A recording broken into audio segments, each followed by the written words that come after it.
Flashlight.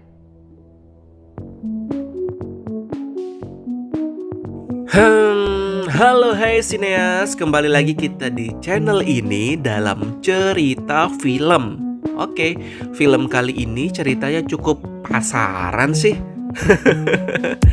Home Invasion, kayak Home Alone gitu. Tapi yang bikin menarik adalah pemeran utamanya buta. Pasaran sih. Nanti pemeran utamanya ini buta dan harus menjaga rumah yang ditinggal majikannya hingga dor-doran dengan penjahat. Ketembak papat pren, ngeri pren. Iso yo, kok iso yo? Hehehe.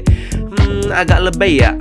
Tapi boleh yuk diikuti dulu, siapa tuh cocok buat rekomendasi tontonan akhir pekan. Cikidot, kluduk-kluduk wus, informasi.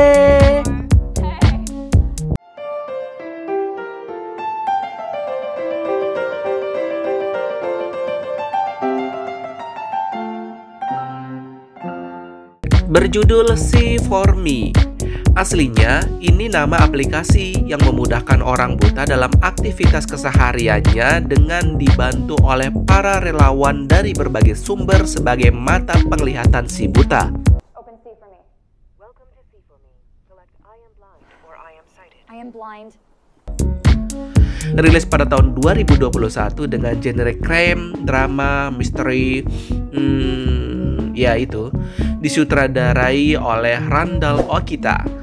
Dan beberapa pemeran diantaranya Skyler Davenport, mungkin udah nggak pada asing ya dengan nama ini, Jessica Parker Kennedy, Laura Vandervoort, Matteo Gauvia, Emily Pickford. Next, lanjut, kita dikenalkan dengan pemeran utamanya Sophie Scott yang merupakan seorang gadis berusia 18 tahun yang menderita penyakit retinitis pigmentosa.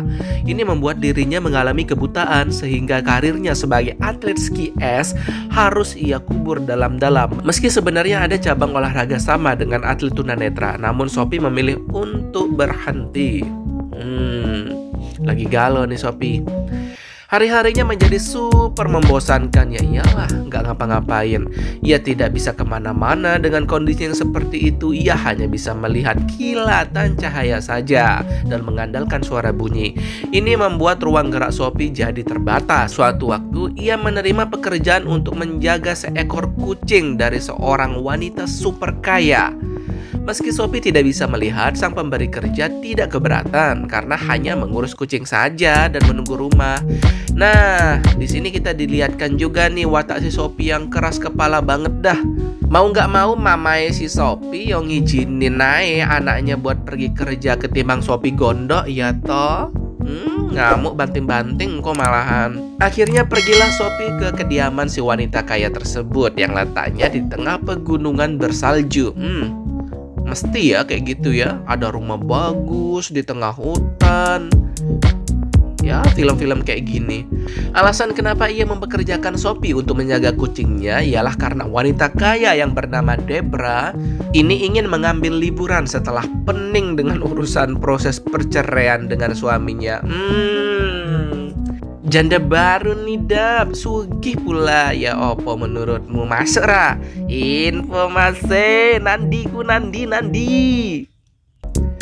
Setelah menjelaskan bagaimana menyetel sistem keamanan dan memastikan bahwa Sophie baik-baik saja selama Debra liburan, wanita kaya raya itu pun akhirnya pergi meninggalkan mansionnya. Kita anggap di sini rumah aja deh, bahasa gempungnya kita. Sophie berhasil memastikan bahwa ia akan baik-baik saja selama Debra pergi sehingga Debra tidak perlu khawatir. Oke, I'll be right back. Sophie yang kini sendiri mulai mempelajari tentang denah dari rumah tersebut. Ia dibantu oleh teman baiknya, yaitu bernama Cam, untuk menjadi matanya. Jadi ceritanya nih si Sophie nelpon video call si Cam dengan kamera HP-nya tersebut. Si Cam ngarahin nih si Sophie, ini ruang keluarga, ruang tamu, dapur dan sebagainya. Dengan teliti ia meraba dinding, menyelusuri tangga, meja, dan benda-benda lain supaya ia bisa terbiasa dengan keadaan di rumah tersebut. Saat Sophie masuk ke dalam ruang penyimpanan anggur, wadaw, sugih nih friend. Banyak anggur mahal yang terpajang dan Sophie punya niat untuk nyolong satu botol anggur. Ya, tadi kan saya bilang dia nih nakal tipis-tipis. Tapi di sisi lain, Cam ini nggak setuju kalau Sophie ini mau nyolong, sehingga akhirnya mulailah pertengkaran di situ. Si Cam nggak mau bantu nih kalau si Sophie tetap nyolong. Akhirnya karena si Sophie ini keras kepala, ia memutuskan deh tali pertemanan dia dengan si Cam. Baru aja temenan, belum PDKT. Iya. Gagal deh si Cam. Are you putting it back or not? Don't worry, I can't do it without you, right? So, Akhirnya Sophie pun gak nurut, tetap ngambil anggur dan Cam pun gondok dan gak mau bantu Sophie lagi. Sesaat sebelum menyelesaikan panggilan, Sophie tidak sengaja keluar dari rumah. Namun, di sini permasalahan dimulai.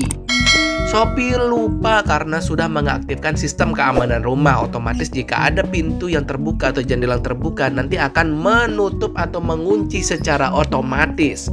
Alhasil Sophie pun terkunci di luar, nggak bisa masuk lagi. Beruntung sebelum berangkat, ibu Sophie sempat mengirimkan tautan untuk mengunduh aplikasi bernama See4Me.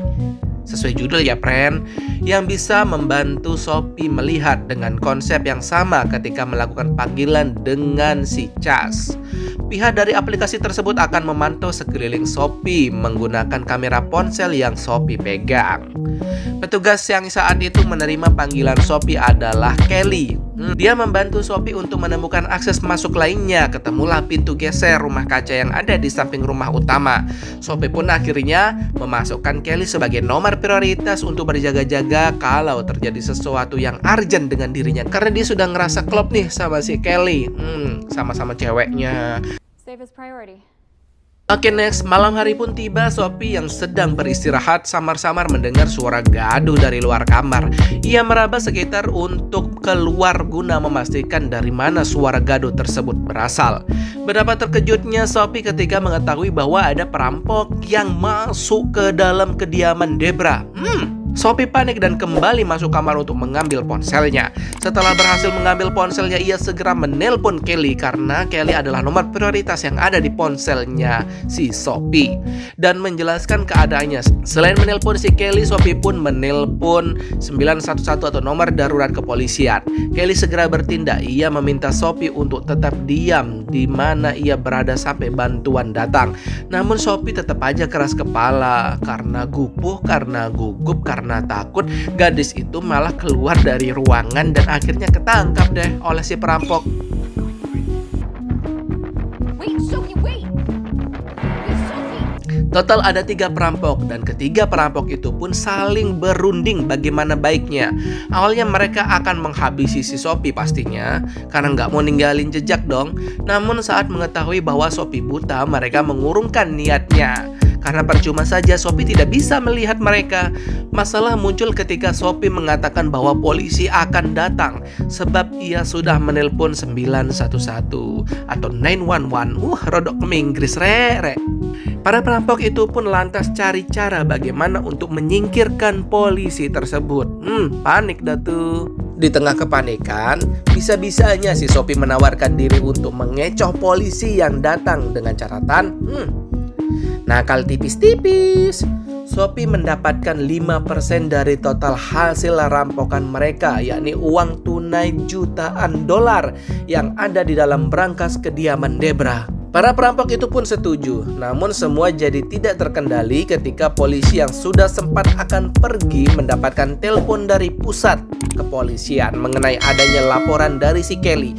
Nah, ternyata si Kelly pun melapor ya ke polisi bahwa dia atau rekannya si Sophie ini dalam keadaan darurat. Jadi si Kelly menelpon polisi soal Sophie yang terperangkap dengan perampok. Akhirnya perampok itu membunuh si polisi yang mengincar Sophie untuk dibungkam mulutnya alias dibunuh juga.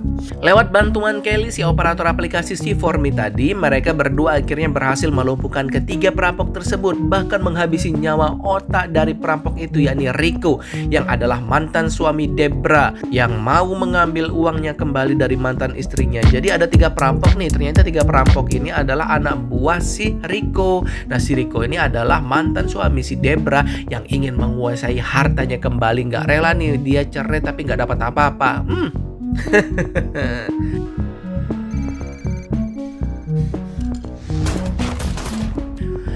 Polisi pun akhirnya datang dan Sophie selamat. Ia berterima kasih pada Kelly yang sudah mau membantunya. Tanpa sepengetahuan polisi dan Debra, Sophie ternyata sudah mengambil sedikit uang yang terdapat dari berangkas yang sudah terbuka untuk mendaftarkan dirinya ke pelatihan atlet ski es untuk para atlet tunanetra. Nakal-nakal ya si Sophie ya. Nggak baik gitu, Pi. Aduh, kamu sudah diselamatkan sama polisi.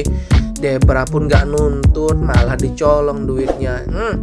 Ya gitu, friend, cerita tentang seorang gadis yang sendirian di satu tempat dan harus berhadapan dengan para kriminal atau psikopat merupakan sebuah premis film paling pasaran yang pernah ada.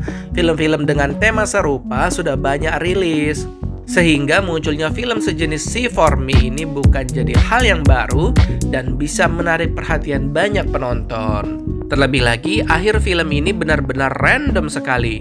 Tidak bisa habis pikir dah saya bagaimana orang buta bisa menghabisi total 4 perampok bersenjata api dengan hanya bantuan seorang dari kamera ponsel yang ia pegang.